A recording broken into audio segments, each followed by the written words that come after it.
9-month-old twins Aaron and Will, they don't stop moving for a minute. Feet kicking, rolling over, they are the picture of health.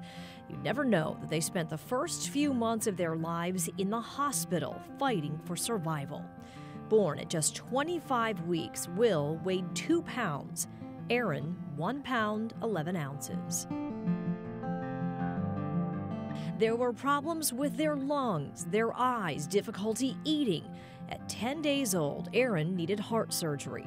But at that point, Mom Julie says she realized there were advantages to being at the hospital day and night. We were there for Aaron's surgery, and the doctors called up to Will's room and said, "Can you get a hold of the parents? We found something on the x-ray. We need to have emergency surgery." And our nurse said, "Well, actually, they're here right now." It was that lighthearted outlook that helped Julie and Mark through the difficult weeks. Will struggled even more than Aaron.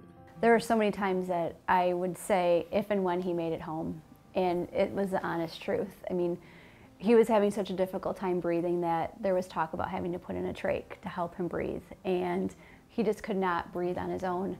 The twins also had early stages of ROP, a common eye problem in premature babies.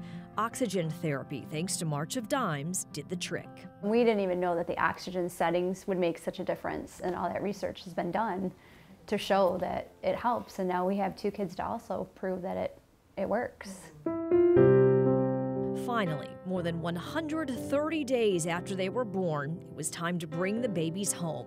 The twins didn't come into the world according to plan, but Julie and Mark made sure they left the hospital the way they'd always imagined. I rode in a wheelchair because that was like a normal mom thing that I could do. And she had to have balloons. And I had to have balloons, and and I insisted on that because nothing of my experience was normal, and I wanted that normal thing. And it was so much fun to be able to show off my baby and hear people congratulate us, and like a normal bringing home your baby experience.